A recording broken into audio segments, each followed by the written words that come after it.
Hey, happy Valentine's Day, everyone. Welcome to your February 2025 astrological forecast.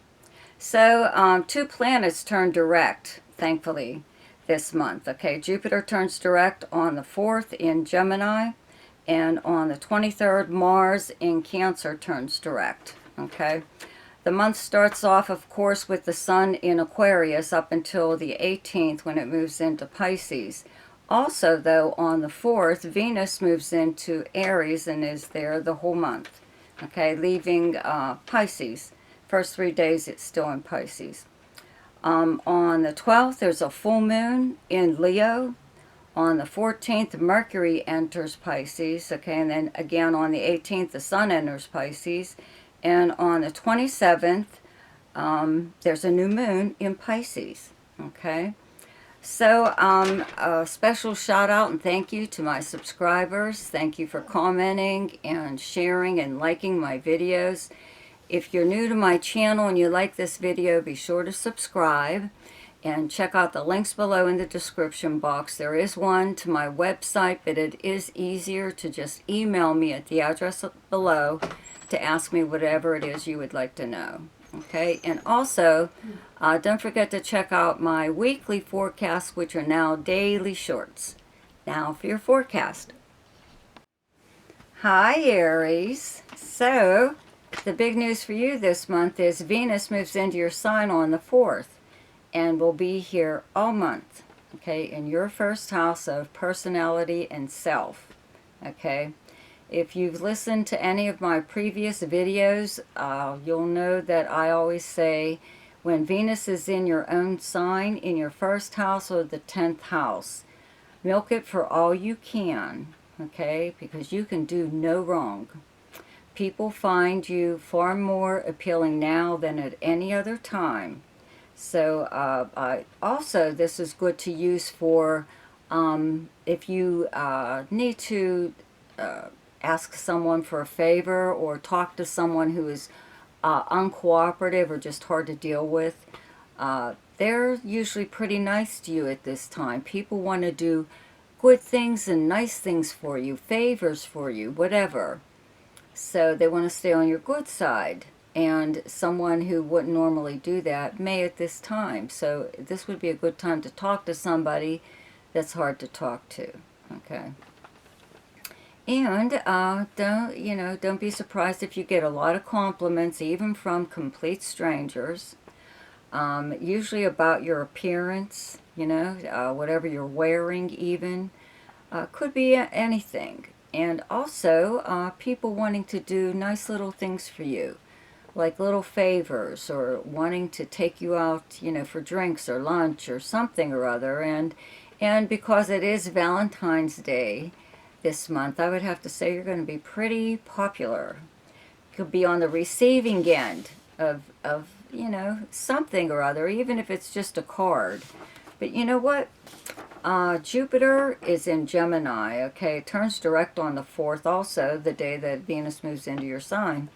And where you have Gemini in your chart is your 3rd house of your everyday life, okay? Your neighbors, your neighborhood, your siblings, your cousins, any people or places you would encounter throughout the normal course of your day. This is all forms of communication, including regular postal mail, okay, and short distance travel. It's also an internet house, right?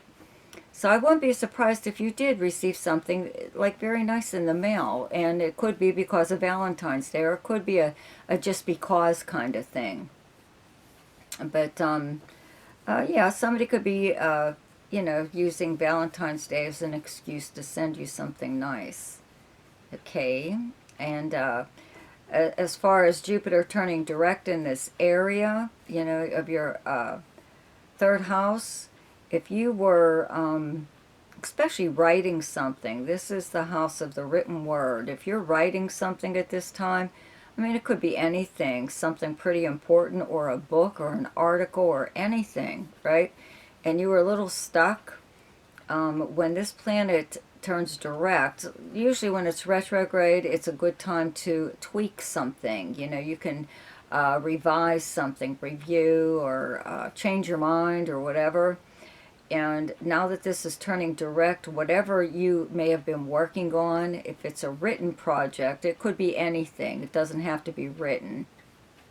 But this is an internet house, so it could be something that's going on online. Whatever it is, it's ready. It's done. You know, it's out there to, put it out there for everyone to see. Okay. So, let's see, the sun is in Aquarius up until the 18th, and Mercury is in Aquarius up until the 14th, and Pluto is in Aquarius, and it just moved there, like November or whatever, and it will be here for about 20 years in your 11th house of friends and acquaintances. It's your most sociable house. It's where you would normally go to hang out. It's socializing in person or online. Any group or organization that you belong to, and also the house of dreams, hopes, and wishes. So having Pluto here, your group of friends will be changing somewhere down the line. You'll be hanging out with, some pretty powerful people, and in fact becoming one yourself anyway, by, if you haven't already, when Pluto was in your 10th house of your career and your public persona, right? So you yourself may even be creating some kind of group or organization that's probably very altruistic, for the betterment of someone, even if it's animals or people or both. Okay. But some pretty powerful people entering your life.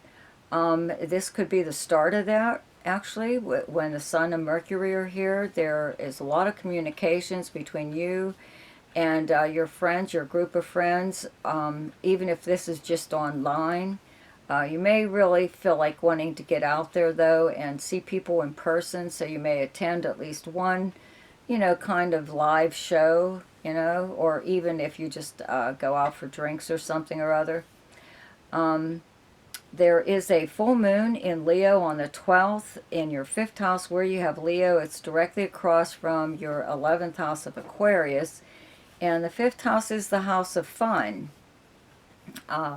Creativity, gambling, speculation, romance, okay, anything to do with children, all forms of sports and entertainment. So, around that time, a full moon is there to bring a problem to the surface, okay, so you can deal with it and do away with it.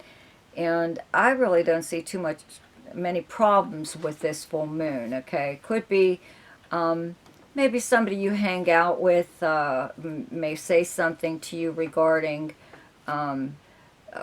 someone you're seeing, possibly romantically, or your child, or a creative project or something that you do that's creative. They may want to put their 2 cents in as if it was like necessary or something, or you even asked. But, there's always got to be one in the group that does stuff like that. So this would be your time to more or less tell them to shut up, or, mind their own business. And then it's done and do away with, right? No more problem. So then the Sun moves into Pisces on the 18th. Mercury moves into Pisces on the 14th. And there's a new moon in Pisces on the 27th, all happening in your 12th house. Okay, this is where you have Pisces. There's also Neptune and Saturn here. Okay, they've been here for a while, especially Neptune. But I believe it's in April. I keep saying that. I should like take the time to at least look, right? But anyway, so Neptune and Pisces will, Neptune and Saturn will be moving into Aries in like April, just for a few months. So you're going to get a taste of what it's like to have these two planets traveling together in your sign. Okay, then after a few months they're going to move back into Pisces and finish up their transit there. And like by next year, these planets will move into your sign, okay, into your 1st house. Right now they're in the house that's hidden. The 12th house is hidden matters, this is secret activities by you or someone else. Something happening behind the scenes, confidences. It's also the house of the subconscious mind. Um, Dreams, psychic ability, the house of charity, the house of confinement. This is why the 12th house is known as the house of self-undoing, because you can drive yourself crazy, especially here with Saturn on top of Neptune.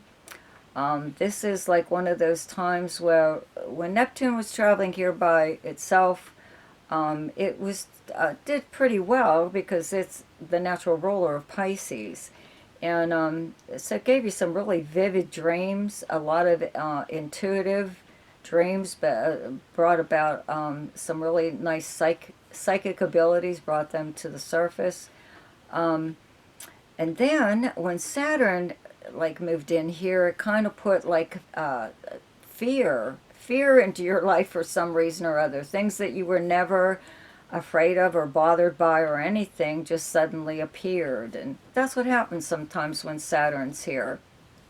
It's like, I always say, you're one of those people that you used to swim every day, when you were a kid. Loved the water, whatever, maybe haven't been in it for a while, and now you're afraid to go in the water, even though you're like a really good swimmer and you love it. So where did that come from? Absolutely nowhere. So it's something to like not really pay too much attention to any kind of like negative thinking, okay? The new moon here does bring a new beginning in this area, a new thought, a new way to proceed on maybe something you've been trying to figure out. But if not, it's just I believe a calming effect in some way or other. And the 12th house is your downtime. It's your time for solitude and recharging your batteries before planets move into your first house. And you're like back on the scene and the center of attention and blah, blah, blah. And you're already at the center of attention anyways with Venus in your first house. Okay, so whatever, it's making plans on whatever you're going to do when planets enter your first house. Okay. Now on the 23rd, Mars in Cancer turns direct. Okay. Where you have Cancer in your chart is your 4th house of your home and family, where you physically live and the property surrounding it, your private life, your past, your childhood, and the foundation of how you were raised. So having Mars here, Mars has been going back and forth between Cancer and Leo in your 5th house, okay? Back and forth. Now that it's turning direct in Cancer, it will move forward into Leo again. So this could be some kind of possible, not really a problem, but the issue at hand, or what's dominant going on in your personal life and even your love life, or could be something with a child, you're back and forth with the child, or if this is romance, maybe you and this person are trying to decide about living together or living separately. It could be anything actually, but Mars is a very energetic planet. Okay, it's physically active. It makes you want to be physically active. And when it's in your 4th house like this, it does make you want to like remodel or do stuff to your home. And it's kind of like big time stuff, it's not like little, throwing doilies here or there, on a coffee table. But, whatever, it's back again, it's been here for a while, and it will be moving into Leo again, and then move forward through the Zodiac, like into Virgo, Libra, blah, blah, blah. So you won't have whatever's going on here between these two houses going on, okay? Maybe this is something, this could even be one of these things where maybe you have a band or something, and they practice at your place, and maybe not everybody you live with likes that. Okay, why can't you all practice at their place or somewhere else or blah, blah, blah. It could be something like that. I don't think it's that much of a big deal. Okay. So the best time to do something each month is when the moon is in your own sign, and the moon is in Aries on the 2nd and 3rd. The best time to lay low is when the moon is in your opposite sign, and your opposite sign is Libra, and those dates are the 15th, 16th, and 17th. The best time for romance, recreation, creativity, fun, gambling, or speculation, and anything to do with children is the 10th, 11th, 12th, 25th, and 26th. The best time for money is the 4th, 5th, 18th, 19th, and 20th. The best time for your career is the 22nd, 23rd, and 24th. And the best time for communication and travel is the 6th, 7th, 8th, 20th, 21st, and 22nd. So I hope you enjoyed your forecast for February. Be sure to check out my weekly forecast, which is now daily shorts. See ya!